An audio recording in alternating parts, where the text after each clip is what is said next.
जल्दी याद करने का तरीका और याददाश्त बढ़ाने का तरीका, इन टॉपिक्स पर मैंने जो वीडियो बनाए हैं उन वीडियोस को देखकर लाखों स्टूडेंट ने फायदा उठाया। सच में हजारों लाखों स्टूडेंट ने ज्यादा मार्क्स हासिल किया और हजारों स्टूडेंट ने अपने याददाश्त को तेज भी किया। लेकिन ये भी सच है कि कई स्टूडेंट अपने याददाश्त को तेज करने में ज्यादा मार्क्स लाने में असफल रहे हैं। जिस किसी भी स्टूडेंट का याददाश्त अभी तक नहीं बढ़ा है या जल्दी याद नहीं होता है, आज इस वीडियो के बाद उन सभी स्टूडेंट की याददाश्त शक्ति बढ़ेगी, जल्दी याद करने की क्षमता बढ़ेगी। लेकिन उससे पहले हम बात करेंगे कि आखिर क्यों जिस वीडियो को देखकर हजारों लाखों स्टूडेंट ने सफलता पाई, उसी वीडियो को देखकर बाकी के हजारों लाखों स्टूडेंट क्यों अपने दिमाग और याददाश्त को नहीं बढ़ा पाए, क्यों उनका दिमाग तेज नहीं हो पाया, क्यों वे अपनी याददाश्त को तेज कर नहीं पाए, आखिर क्यों वे पढ़ा हुआ अब भी भूल जाते हैं। इसके पीछे तो कई सारे रीजन हैं, जिसमें से मुझे एक मुख्य कारण पता चला है। और वो कारण क्या है, इसे रियल एग्जांपल से समझने की कोशिश करते हैं ताकि मन में किसी भी प्रकार का डाउट न रहे और आपको समझने में आसानी हो कि मैं आखिर कहना क्या चाहता हूँ। तो वीडियो को लास्ट तक जरूर देखना और इस वीडियो को लाइक जरूर कर देना, क्योंकि ऐसे वीडियो बनाने में बहुत मेहनत लगती है। पहला और रियल एग्जांपल बहुत पुरानी बात है। आप लोगों की तरह ही एक विद्यार्थी था जिसका नाम था मोरज ध्वज और उसका एक दोस्त भी था पंकज।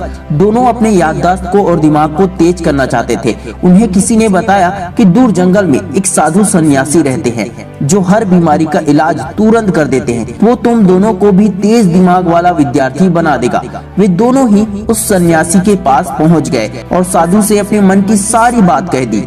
साधु ने दोनों को ताबीज देते हुए एक तरीका बताया। साधु ने कहा, रोज रात को सोने से पहले इस ताबीज से कहना कि मेरे दिमाग को और याददाश्त को तेज करने के लिए धन्यवाद। अब मैं रोज खूब मेहनत करूंगा, पूरी एकाग्रता से पढ़ाई करूंगा और हर बार परीक्षा में सबसे ज्यादा नंबर लेकर आऊंगा। दोनों विद्यार्थी घर गए और रोज साधु के कहे अनुसार ताबीज से प्रार्थना करने लगे। मोरज ध्वज को ताबीज का असर दिखने लगा और सच में उसका दिमाग तेज होने लगा।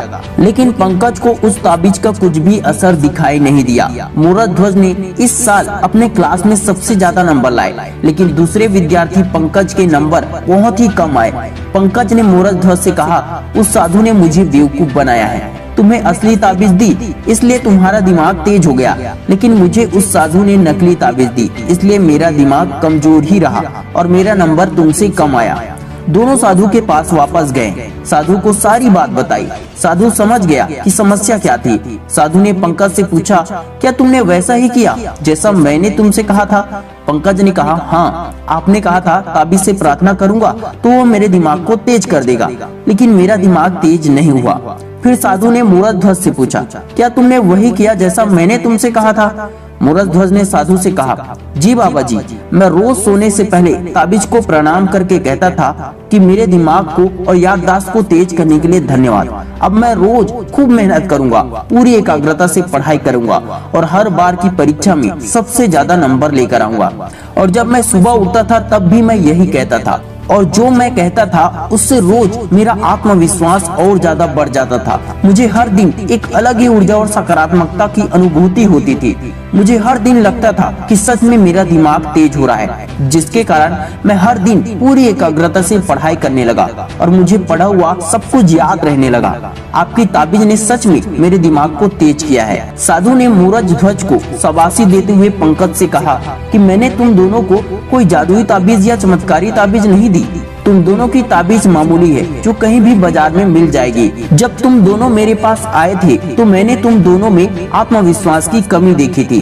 तुम्हें खुद पर भरोसा नहीं था, इसलिए मैंने तुम्हारे आत्मविश्वास को बढ़ाने के लिए ये ताबीज दी थी। मोरज ध्वज का दिमाग ताबीज की वजह से तेज नहीं हुआ है, बल्कि उसके अपने आत्मविश्वास के कारण तेज हुआ है। और तुम्हारा दिमाग इसलिए तेज नहीं हुआ क्योंकि तुम्हें मेरे दिए हुए इस ताबीज पर भरोसा नहीं था और न ही तुम्हें खुद पर भरोसा था। हम सभी के अंदर एक ऐसी शक्ति होती है जो हमें बल, ऊर्जा, सामर्थ्य, शक्ति देता है। अगर शरीर में कोई रोग या बीमारी भी हो जाती है तो उसे ठीक करने का सामर्थ्य भी हमारे अंदर ही होता है। दवाई और खाना तो इसमें सिर्फ हमारे शरीर को ठीक करने में मदद करता है। हम जिस चीज पर जैसे विश्वास करते हैं वह चीज हमारे लिए वैसे ही कार्य करता है। अगर किसी बीमार व्यक्ति को खुद पर विश्वास न हो तो बड़े से बड़ा डॉक्टर भी अपनी दवाई और इलाज से ठीक नहीं कर सकता।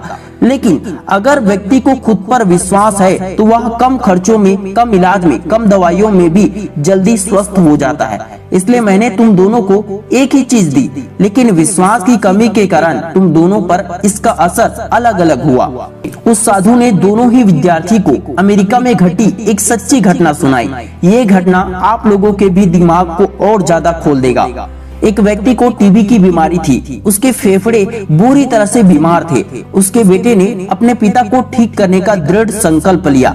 वह पश्चिमी ऑस्ट्रेलिया पर्थ में आया, जहां उसके पिता रहते थे, और उनसे कहा कि वह एक साधु से मिला था जो एक इलाज के लिए प्रसिद्ध यूरोप के किसी मंदिर से वापस आया था। उस साधु ने एक असली क्रॉस का टुकड़ा उसे बेचा। उसने साधु को इसके लिए $500 यानी इंडियन रुपीस में कन्वर्ट करेंगे तो 41,000 रुपए से ज्यादा की रकम दी थी। उसने अपने पिता से कहा कि इस अंगूठी या क्रॉस के टुकड़े को छूकर कई रोगी लोग निरोगी हो गए। यह सुनते ही उसके पिता ने यह क्रॉस का टुकड़ा अपने सीने से लगाया और प्रार्थना करते हुए सो गया। सुबह तक वह पूरी तरह से स्वस्थ हो चुका था। क्लिनिक में जाकर जब उसका टेस्ट करवाया गया तो वह पूरी तरह से स्वस्थ हो चुका था। उसका रिपोर्ट भी नॉर्मल हो चुका था। क्या वास्तव में क्रॉस का टुकड़ा चमत्कारी था? नहीं, उस युवक ने अपने पिता को ठीक करने के लिए विश्वास की शक्ति का प्रयोग किया। उस युवक ने रास्ते में पड़े एक लकड़ी के टुकड़े को उठाया था। उसे लेकर वह जोरी के पास गया और उसे एक अंगूठी में जड़वा दिया, जिससे वह असली लगे।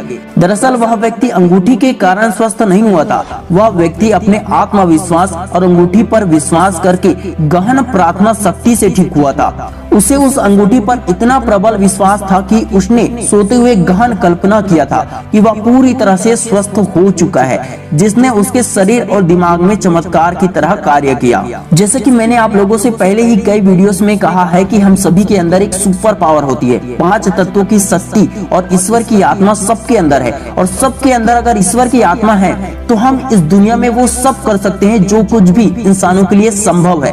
हम सभी ने बचपन से ही कई कहानियां सुनी और पढ़ी है कि कैसे एक मंद बुद्धि बालक अल्बर्ट आइंस्टीन और थॉमस एडिसन ने अपने तेज बुद्धि को विकसित किया और दुनिया के महान वैज्ञानिकों में उनका नाम सबसे ऊपर आता है। जिस तरह भगवान को न मानने वाले व्यक्ति के सामने अगर भगवान खुद आ जाए तो व्यक्ति भगवान को भी नहीं पहचान सकता, ठीक उसी प्रकार अगर किसी उपाय को, किसी तरीके को विश्वास के साथ प्रैक्टिकल न किया जाए तो वह असर नहीं करता। इसलिए दोस्तों, जब मैं किसी को वैज्ञानिकों के द्वारा रिसर्च की गई प्रैक्टिकल टिप्स बताता हूँ जिससे सच में बुद्धि विकसित होती है, दिमाग तेज होता है, याददाश्त तेज होता है, तो कई लोग विश्वास नहीं करते, इसलिए वे सफल नहीं होते। लेकिन जिन्हें विश्वास होता है वे विश्वास के साथ, ईमानदारी के साथ प्रैक्टिकल करते हैं और वे सफल जरूर होते हैं। ये तो हुई विश्वास की शक्ति की बात, लेकिन अब हम बात करेंगे तुरंत याद करने के तरीकों के बारे में। नंबर 1, शब्दों को केवल शब्द की तरह पढ़ने के बजाय उसे किसी फोटो के साथ जोड़कर या लाइफ के किसी जरूरी हिस्से के साथ जोड़कर याद करें।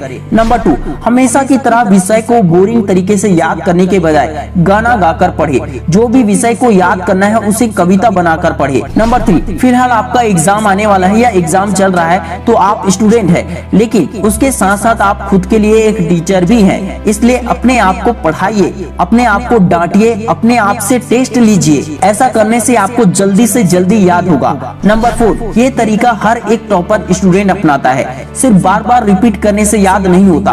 पहली बार कॉन्सेप्ट को समझने की कोशिश कीजिए, दूसरी बार उसी को जब रिपीट करे तो आंख बंद करके कॉन्सेप्ट को याद करने की कोशिश कीजिए। याद ना आए तो दोबारा समझे और फिर से आंख बंद करके याद कीजिए। नंबर 5, कंफर्ट जोन को छोड़कर पढ़िए।